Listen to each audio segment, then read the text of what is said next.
few blocks. When people's lives are affected, it's important to be fast, but it's most important to be right. Boston is a city in shock. Information has never moved faster than it does today. It is our job to cut through it. Bill Hemmer Reports, weekdays at 3 p.m. Eastern, only on the Fox News Channel.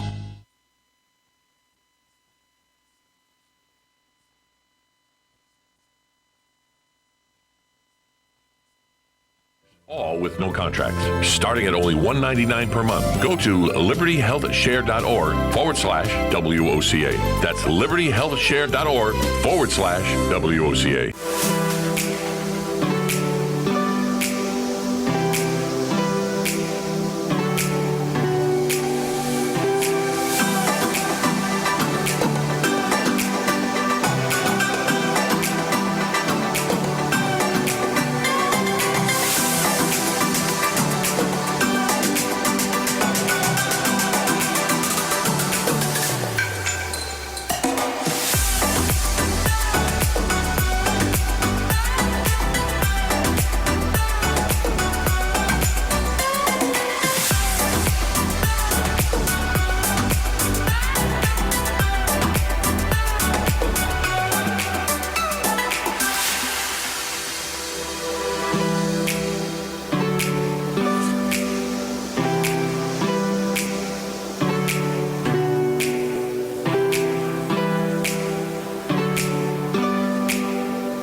We are proud to announce the Conservative Watch Hour on WOCA 96.3 FM and 1370 AM every Friday at 11 a.m. Hosted by Annie Marie Delgado, President of Trump Team 2020 Florida, and her co-host Ann Vandersteel with SteelTruth.com. We are serving a higher level of excellence, and we are the only program of this type in this market. Don't miss your weekly dose of conservative talk radio. WOCA 11 a.m. Fridays, 96.3 and 1370 a.m. The NFL alumni is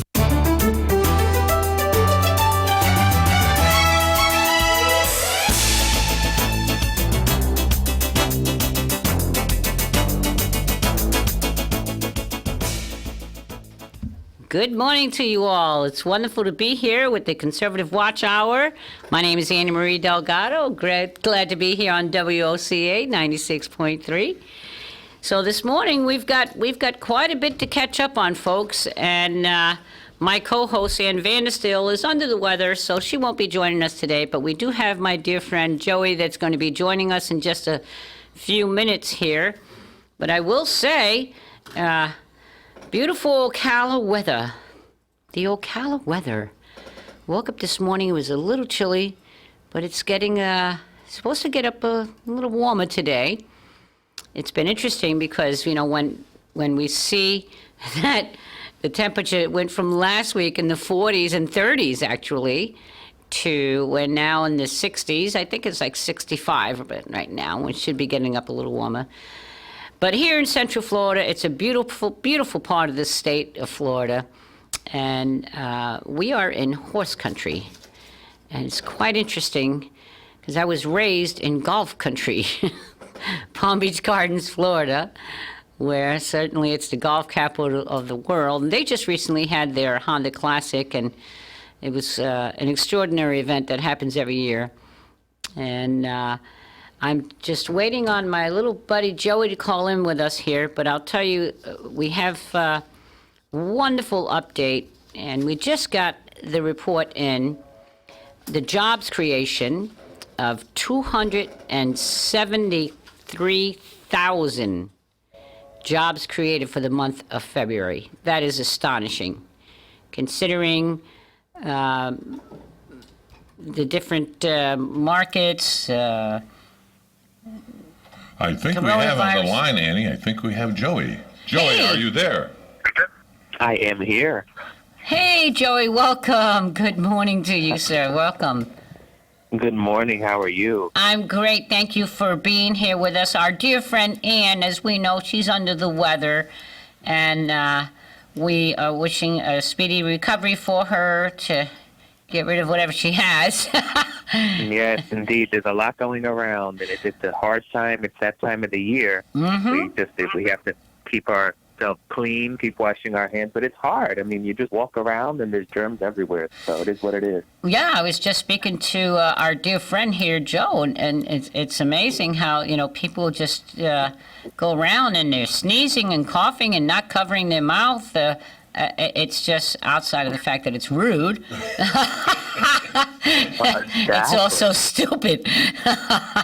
Yes, it's just so unsanitary. And I mean, especially with everything going around with the coronavirus, people need to be more careful than ever about, spreading germs and, things like that. Absolutely. And they're just not really heeding the warnings, and that's very concerning. Yes, it is. Well, Joey, listen, I want to thank you once again for being here on the Conservative Watch Hour with me as my co-host. And I was just talking about the astonishing numbers that just came out from the jobs report. 273,000 jobs created in February. Is that not astonishing? No, it is astonishing. I mean, this is just a testament to President Trump's economy. And look, we've had so many outside factors that should have slowed that down in February with this coronavirus, with all the other issues going around, and nothing has stopped the job growth. They were expecting, I think, 175,000 jobs, and instead we have basically 100,000 more. The unemployment rate fell back down to 3.5%. That's right. Paychecks have grown already 3% on average over the year. It's unbelievable.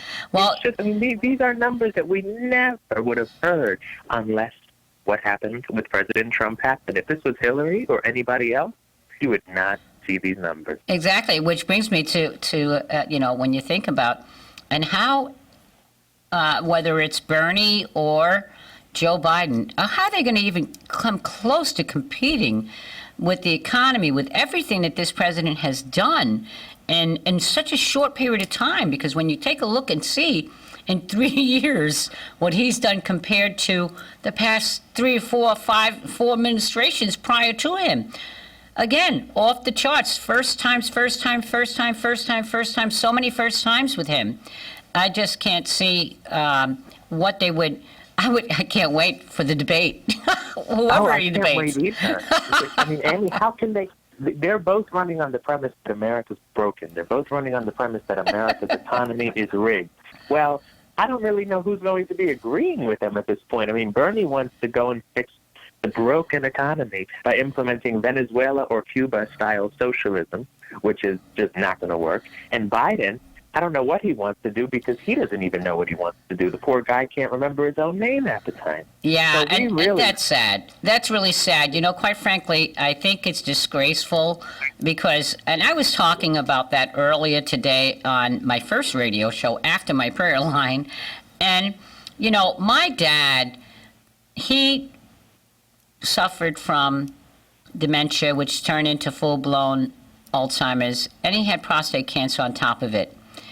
And at that point in time, I was dealing with my mom as well with cancer. They both came down to cancer at the same time. So it was a difficult time. But the hardest part was, because I'm the youngest of 8 children, and my sister that was born a year and a half before I was, my mom had the measles, so she was very ill when she was born. And Daddy kind of always favored her. But it was so sad to see how he just deteriorated. He didn't even remember her. The only one out of all the 8 children that he remembered and he paid close attention to and could relate to and would speak to and would recognize was me, the youngest child of them all. But I was the one that was the caregiver for him and for my mom. So, I mean, that kind of made sense. But it's sad to watch because as I watched my dad, his dementia escalate into Alzheimer's, I'm watching Joe Biden, and we all like to kind of get a chuckle out of it, but for me, it's sad to watch that they would do this to this man.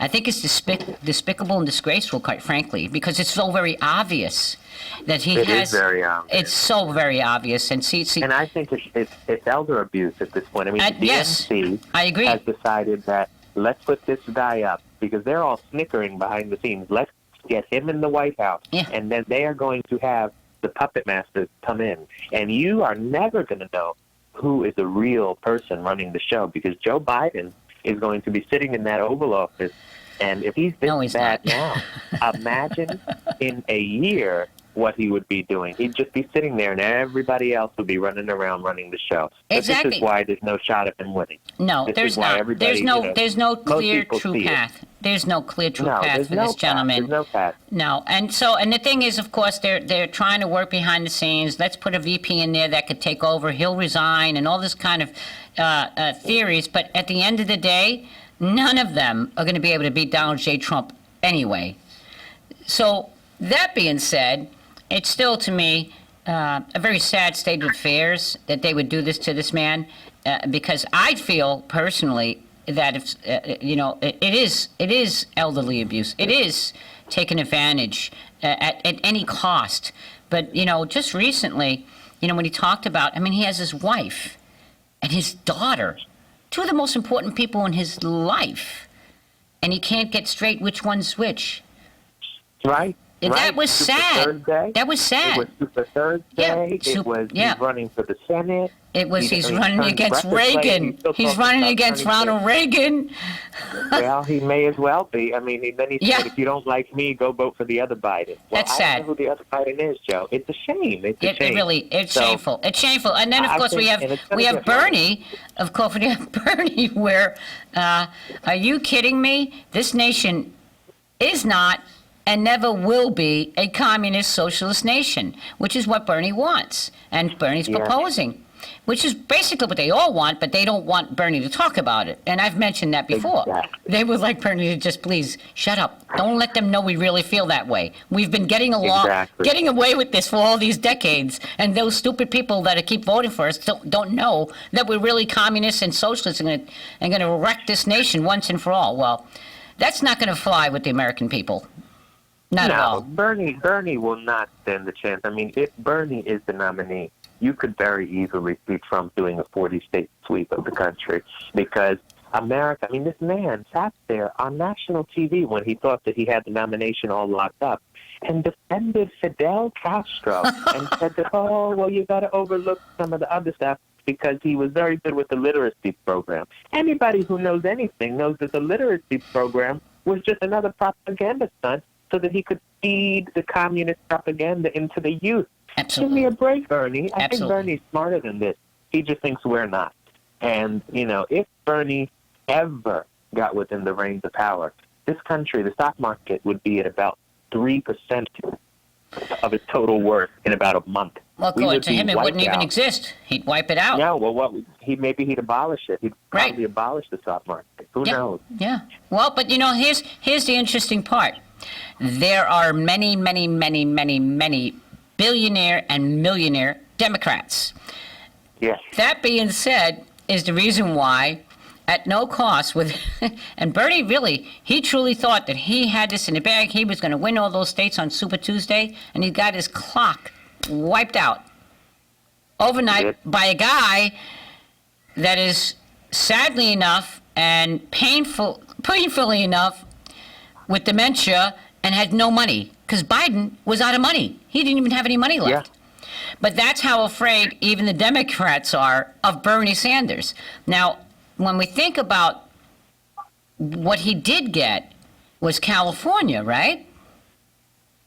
He did. He won Wow. California, and pretty strongly. I think he got about 35% of the vote. Yeah, and take a look at how many votes President Donald J. Trump got in California. That's the more interesting saw factor. that. That's the most That was interesting incredible, factor. Annie. And all these votes, he's demolishing all the incumbent records. And what people forget is that he's running unopposed. So people don't need to go out and vote for President Trump in the primaries, but they are still going in numbers that are unheard of. Over 1 million. He got more votes than all three of them combined. He did. In And California. People are looking at this. Yes, people are looking at this and just cannot believe it, because if he's getting these kind of numbers in the primary, where essentially he's running unopposed, what kind of turnout are we going to see in November? This could be the highest turnout election ever, and I really think he's going to be coming away with the popular vote this time, too.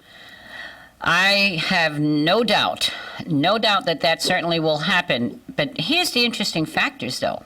When we take a look at those numbers, when you have the three top Democrat candidates and President Trump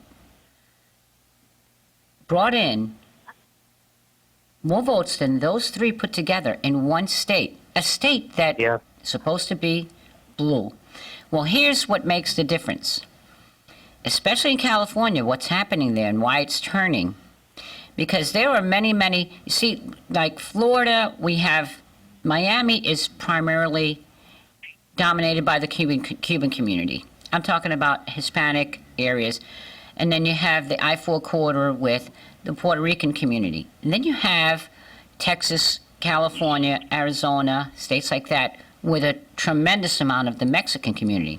But when you go and look at those families, especially the farmers in Texas that have been here for generations, came here from Mexico legally, not what we're seeing happening at that border with this illegal aliens and them running over and literally selling children and trafficking these children and women, sex trafficking them. Well, that is where the road hit the wall. And these folks, even the people that are from Mexico that have been here for generations, they don't want that. They don't want that. No, I think they're stronger against it than anybody because they came here, they laid down their roots, and they did it the right way. Correct. They sacrificed a lot. But it's not cheap to come over to this country doing it legally. It's not an easy process. It's time-consuming, and it's very, very, very difficult. And you know what? They did it. They went through it, and they are paying their taxes. They're working in this country, and they're providing for their family, and they're providing for their fellow man a lot of the time. And what do they see? They see people running over that border and giving everybody a very bad name. And they hate it more than we hate it. That's true. That's very true. So they really, that's why they understand. That's why the Latino vote, the people are surprised that Trump got about 40-something% last time nationally. And it's not a surprising thing at all. The Democrats are in a total daze that they believe that Latinos are in favor of these open border policies. No. They're less in favor of it than we are. Indeed, and which leads me to talk about the fact that, you know, when Bernie speaks of socialism, the communist socialist agenda, well, I'm going to tell you that there are people from many countries, personal friends of mine that I know, from Finland, from Poland, from Russia, all those people from Venezuela, for God's sake. Look at the contingency of people from Venezuela that are up in arms. They're out in the streets in Miami. They just did a beautiful. We have chapters across the state of Florida. Trump Team 2020 Florida. Our Miami chapter. I just put a video up. It was unreal. They took over Calle Ocho, which is a very popular street in Miami, which means 8th Street, and. There was cars and trucks and flags and signs. These folks, they know better than we that are born in America what living in a socialist society is, in communist regimes. That's the last thing. They escaped and ran away from that. That's the last thing that they want to see America turn into. So Bernie's message is not resonating with a tremendous amount of people, and that certainly was proven on Super Tuesday. But it's more concerning to me as well that when you think and look at who it is resonating with are our children that have been indoctrinated in our schools and in our universities and in our colleges to hate America, along with, which is more disturbing, some of the perversion that our little children from kindergarten and preschool are being exposed to when talking about you don't have to be a boy, you could be a girl, you don't have to be a girl. Here, let's practice how to be a girl, and you're a boy. That is sick. That is sick. That's all I'm going to say. It's sick. It's wrong. It's not their responsibility. We have some great people working on that issue to get that out of our schools. But so, going back to who it is that's supporting Bernie, it's these very, very confused college students, high school students that are going to be turning 18 by November, And so they concentrated on these children, our children. Yes. And it's scary to think that they're out there. They don't even know what socialism is. They've never even left their town for the most part, and except for when they put them on a bus to go protest and they pay them. No, Annie, it's very scary. I mean, 35% of millennials, or actually, I'm sorry, 35% of the Democrats have a positive view of socialism, not neutral, positive. And it's even higher within the 29 and under community, my age group. It's very scary. I have a lot of friends from high school that I've grown up with, and they're 100% backing Bernie. And you know, these are not only people that don't have money. These are some of the people, their families are wealthy. And you look at them, and their parents aren't going with Bernie, but they're going with Bernie because they understand that they think it's all great, it's all free college, free this, free tuition, free student loans. I mean, do they not understand that every dime their parents make is going to be confiscated? They're talking about, they think they're going to coast through life on the family inheritance. There's not going to be a family inheritance when there's an inheritance tax of 90%. So what do they talk? What do they think that is going to do? For them? When they come and take their parents' house, because they won't even get that either. No, they're not going to get anything. I mean, if you look at the UK, this is a great example. They're not a socialist nation per se. They're more democratic socialism. They have free health care, but people don't own their homes. They have a 100-year leasehold on the home. And once that time is up, the home does not automatically transfer to the children. No. There's a 50% tax on everything. So if you cannot pay the 50% tax rate on the home to the government that you've already paid taxes on the whole life, you lose the house. And that is what Bernie wants, but in a more severe fashion. He's not going to settle at 50% because 50% is not going to pay for $65 trillion a year in spending. I mean, Annie, imagine it, $65 trillion a year. The federal budget right now does not even come close to that. You'd have to quadruple, times 20, basically, the federal budget of right now. Where is that money going to come from? I guess it's going to be like Venezuela. We're going to be doing money just in the streets because it won't mean a thing anymore. No, we won't. That's why he's in no way, shape, or form going to ever be President Bernie Sanders. No. Ever, because this nation is not ready for that. And though we do have a dumbed down generation that we're speaking of, okay, because if you look at the family unit, which is so vitally important, you see, they come from where there was the highest divorce rate as well within that area, that generation. So who are they listening to? They're getting this from these socialist professors that are in there by design, of course. And then when you look at, because some of them, their parents don't feel that way, but they have a parent here and a parent here, but they're not influenced their minds. They're paying attention to this socialist message being indoctrinated into their brain every day at college and at high school. So that's what's taken hold. So they don't even care that their parents don't feel the same way they do, because, see, their parents have given them, when you look at them, they're living either at home or in their basement, still with their parents. They're not earning. They don't know how to earn a living the way we had to. No. But they better get used to living in their parents' basement because they'll never get out. Well, but they've gotten used to living free. That's just it. So there's also, the parents have to take responsibility for that as well. Stop giving them the garage, stop giving them the basement, and make them get a damn job. This is true. Because there's plenty of jobs out there, as we know, and with this wonderful record of 273,000 in February, that's fantastic. Fantastic. Oh, I know. We never would have expected these job numbers 3 years ago. These are unheard of. Even if Trump had campaigned on this level of strength, it would have been hard to believe and imagine 3 years ago. but it just keeps getting better and better and better. That's because he has a magic wand.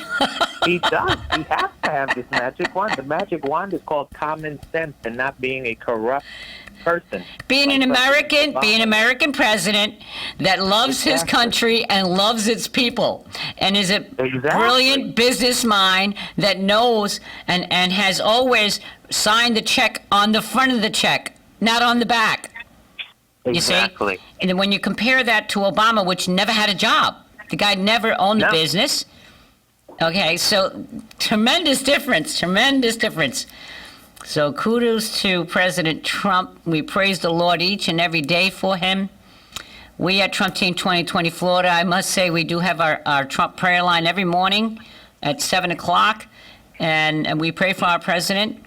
And we pray for the administration. We pray for all of us that love America and want to see America stay America. That's why we're going to keep America great. We're going to keep America great. And that can only happen through Donald J. Trump. And so, was that a 3-minute sign? I think I just got there. Okay. I'm getting real good at this now here. But couldn't do it with my buddy Joe. Joe's the man. Joe's the man on the board. He guides me. He helps me. It's a beautiful thing here. And when we get into the next half hour, Joey, I want to talk about the things that the president's doing today, where he's going to be, where Pompeo's going to be, things that are coming up, things that are going on. But I just want to take just a minute and just kind of touch base on some of our local things right here in Marion County, Florida, where we have Trump Team 2020 Florida, the Marion County chapter. We've got some terrific, we had a wonderful kickoff here at the Hilton, and we've got terrific things coming up. We have our Trump signs in. This is a good thing. So if anyone wants a yard sign or a big sign, we've got signs are in, flags are in, shirts, hats, everything.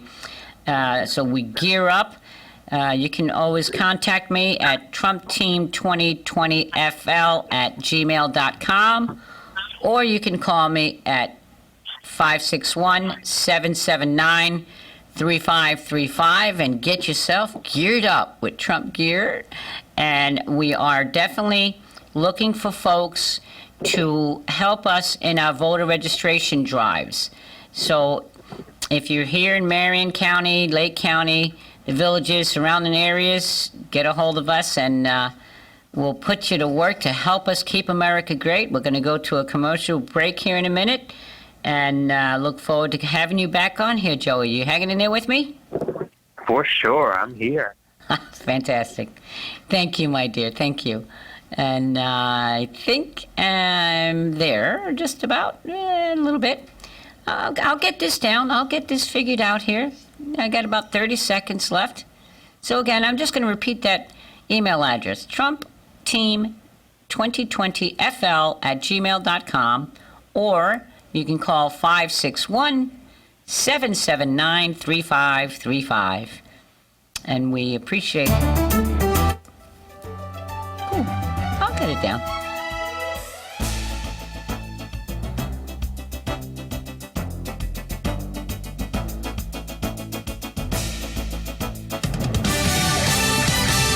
Fox News, I'm Lillian Wu. President Trump heading to tornado-battered parts of Tennessee after signing an emergency funding bill to help fight the coronavirus spread. Reporters at the signing also hearing him ratchet up pressure on the Fed as markets continue to fall. The Fed should cut and the Fed should stimulate. And they should do that because other countries are doing it. Worldwide, the coronavirus even breaching the Vatican's walls. The world's smallest country confirming its first infection, saying clinics have been suspended so they can be sanitized. The Vatican sitting in the center of Rome as Italy faces Europe's worst outbreak. Fox's Simon Owen. And investigators finding a loaded gun smuggled into the Manhattan jail where convicted sex offender Jeffrey Epstein was found dead last summer while awaiting trial on sex trafficking charges. America's listening to Fox News.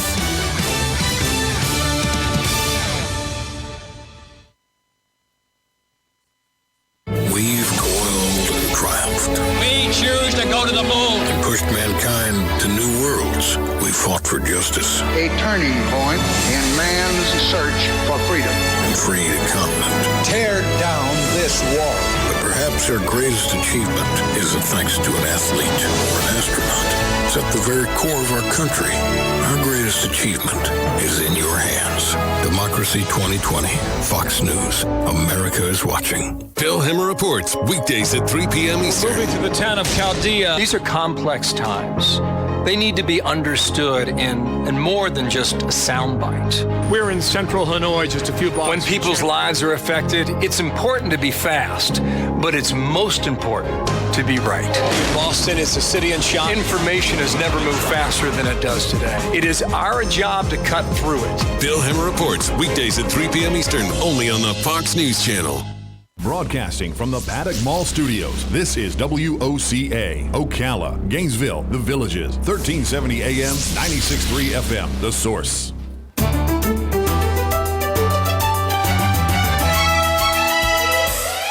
And we're back here on WOCA 96.3, the Conservative Watch Hour. Joey, how are we doing? We are doing so good. It's a beautiful day. I'm actually out in California calling in today. I know. So, yes. I'm sure it's as beautiful in Florida as it is over here today. It's nice to be in beautiful, sunny weather. It is, and it's really interesting because where the studio is, and I'm live in studio, as you can tell, is at the Paddock Mall. And so we have these beautiful horse statues, and you see them all around the county in different businesses and different displays because we are in horse country. But the nice part about it, it's 66 degrees out now, beautiful and sunny, and the folks are coming in and out of the mall, and they can see me and they go by. They can hear us certainly on the speaker outside, but they can see through the window and that I'm getting people with thumbs up and waving, and it's so nice. It's just so beautiful. It's so nice. That is great. Yeah. That is wonderful. We are in conservative country up here, without a doubt. But I want to talk a little bit about the fact that President Trump is indeed going to the CDC in Atlanta. There was a little bit of he wasn't quite certain this morning because, unfortunately, one of the gentlemen that was part of the official team that he was going to be meeting with evidently got sick. So that's been cleared, and he will be traveling to the CDC. And I can tell you that one of the things that the CDC and the FDA recently did is they removed a rule that hampered commercial and academic labs from developing tests for the coronavirus, which once again, speaks volumes of how President Trump steps up to the plate and makes these things happen. Just like he took the initiatives to put in place the travel restrictions immediately. And of course, he was getting grief for that, but he gets grief for anything and everything he does. And it's proven to be a very good tactic that he did that because it's decreased and it has secured Americans from it rapidly moving as it has in other countries that did not take the precautionary actions that this president did. Absolutely, Annie. And I mean, his response was very swift. And to be honest, I think had he not anticipated a bunch of blowback, he may have been even a little harsher on it. But they would have started with another impeachment, and they would have started with the court. And banning this. So he did what he could do without, taking a lot of backlash. And it was very, very necessary. I mean, you cannot just allow open travel in times like this, especially to countries. I mean, the problem here was not Trump. The problem here was China. China allowed this to go completely out of control before they let anybody know. And I don't know how we can really hold them to account for that, but there needs to be some level of accountability. This has become a global health disaster. And luckily, we here in the United States are not getting the worst of it. That's right. Over in Europe, they're suffering. I mean, it's very, very, very fast spread. Italy, I mean, they're doubling the cases by the day. So I think we have to just stay vigilant, stay careful, That's true. and listen to the experts who know what's going on. But Exactly. It's becoming a problem. Yeah, well, and today, as we speak, Secretary Mike Pompeo, Secretary of State Mike Pompeo, he'll be at the United Nations in New York City. And he said that the U.S. has not only reached out, and as you mentioned, to help countries hit especially hard by coronavirus, such as Italy and South Korea, but he's also made an offer of medical supplies and humanitarian assistance to the Republic of Iran. Now that's huge. That's huge. It is. You know, at the end of the day, it's still always America. She's the shining light, the beacon that absolutely steps in and helps all these other countries. The beautiful part about what President Trump did right from the beginning, and he campaigned on this and said, we've been treated unfairly far too long, and that was going to end. And with NATO, he certainly has made sure that those countries pay their fair share. But now, you see, because he's established and continues to do these wonderful negotiations between NATO, between treaties between the nations, and on, they're still going to always rely and depend upon us, and we're still always going to be the beacon, because that's who we are as Americans. You know, whether it's a disaster right here in our state, because right after the president's also going to Nashville, Tennessee, with the horrific tornadoes that went through there, and there was loss of life, and you know, our condolences and prayers go to the families for comfort and for peace. To have that kind of destruction and lose lives that way. But the president's right there. So he'll be in Tennessee today. He'll be in Nashville. He'll be in Atlanta at the CDC. He will be wherever he needs to be. And this is a man, I can't emphasize it or say it enough. He loves his country and he loves its people.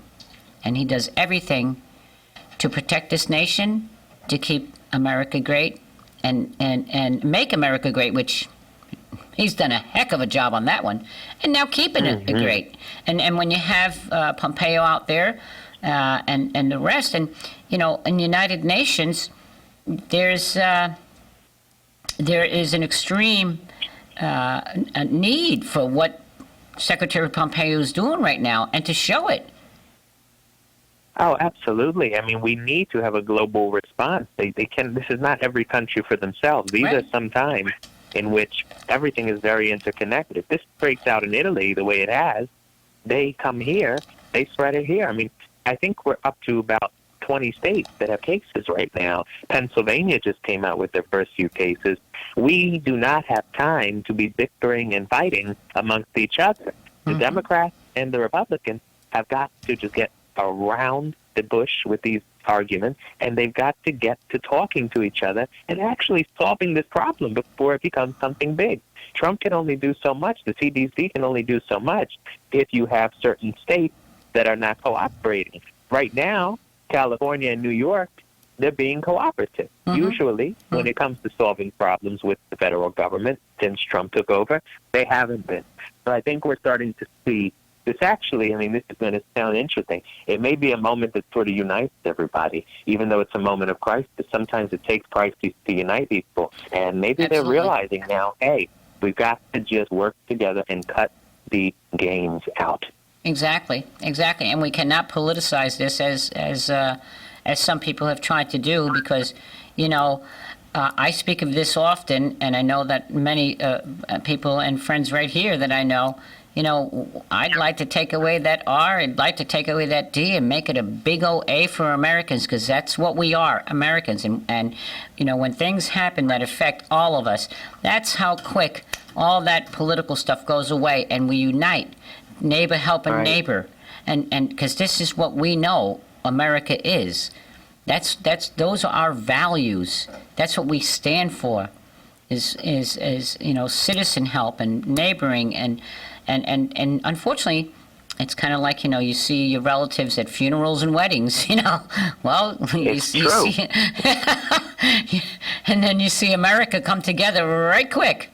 When we have crisis that affects each and every one of us, all that other stuff goes to the sides. The only one that keeps pushing that are the politicians. And I don't care what side it's on. Everybody shut up and let's just be Americans and get this done. Well, what the president did, of course, by removing that rule, how many regulations has this president gotten rid of to help this nation prosper and be? It's so necessary. And be all that she can be. Absolutely.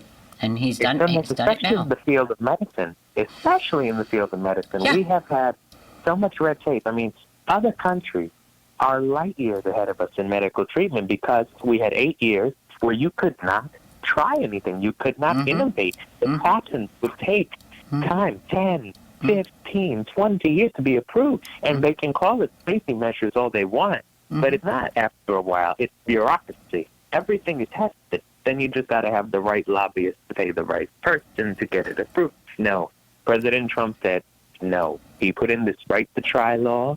He took a lot of the red tape away. And I think that's one of the biggest achievements that's not talked about, even by his own campaign. They hardly mention it. But it has saved countless lives. I mean, the work he's done with medical innovation, we are really seeing the benefits of it. And we're not going to see it now. We're going to see it in 4 or 5 years once these treatments are mainstream. Oh, we're seeing it now. We're seeing it now because the fact of right to try. I mean, I can tell you that, and sadly, my daughter lived on a kidney dialysis machine. She's passed on now, and she's with God, and I'm okay now. But I can tell you that how many kidney dialysis patients, just by doing that and lifting that of what he did, they were able to try other medications that they had to wait on a list for years and years and years. Years. For what? It was all about money. Because I remember when I was just a kid myself, fighting for her life and fighting for the medications for her. And there was one particular medication that, my apologies, that wasn't available. And the reason why it wasn't available, which would help her, is because the pharmaceutical companies were fighting as to who gets the distribution rights in America. And they weren't even from America.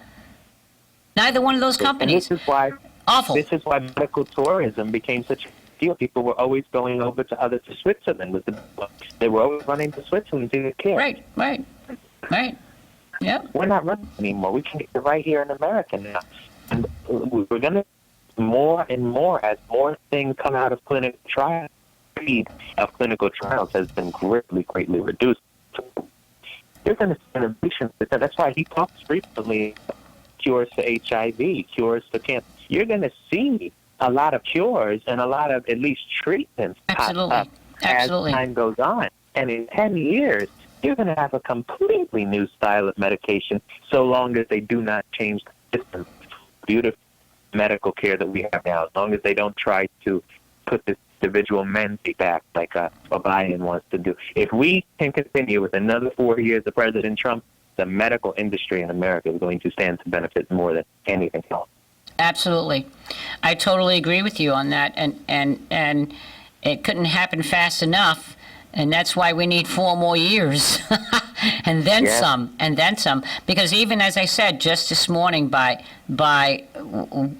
him removing that deregulation, and he has done so much of it, because we were so stifled in so many different areas, not just the medical pharma area. I mean, our military. Look what he's done to build our military back up. It was disastrous, where our soldiers couldn't even defend themselves.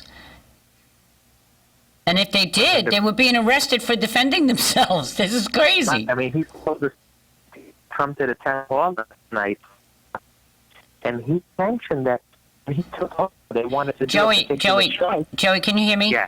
Honey, if you're moving, you're breaking up. Oh, apologies. Moving. What President Trump said in the town hall last night, he said, yeah, I'm losing you. Particular strike. Yeah, you're breaking up. You're breaking up really bad. Oh, I'm sorry. Okay, now I heard you. You heard me good? Okay. Long way from here to Florida, so it's trying to transmit. But particular strike in the office, And the general, sorry, we don't have enough ammunition to do that. And they're telling them that after the years of Obama, they did not have enough ammunition to carry out a strike. We're just sitting ducks. Mm-hmm. We have really put that military where we needed it. And Joey, you got to move. You got to move into another. You got to move into a better space, honey. I'm hearing every other word. Yeah, go by a window or something. Okay. Yeah. Because I only got every other word from you. Are you hearing me better now? No, not really. Okay. Well, you keep talking. I'll find a better place. All right, but it's amazing to see the difference when we're talking about our military and our boys and our girls that are out there each and every day, and what President Trump has done to rebuild, first of all, their self-esteem, their worth, their value. Because, I mean, when you're there and you're putting your whole life on the line, and then and I can't believe that this went on. Some of the people that were literally arrested for doing their job. But that being said, is to see how the difference between how our veterans are being treated coming back as well. You there, Joey? I am here. Now I can hear you clearly, darling.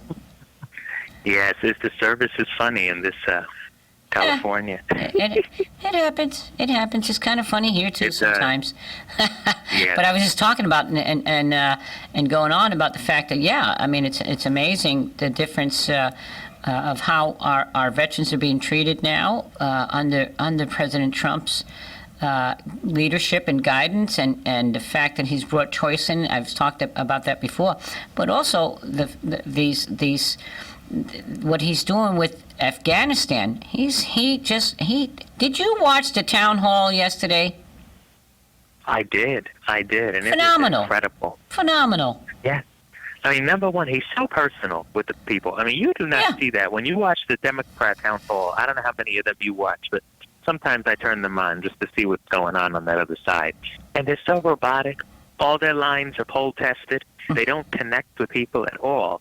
You have President Trump. He gets on there. He's not testing these lines on anybody.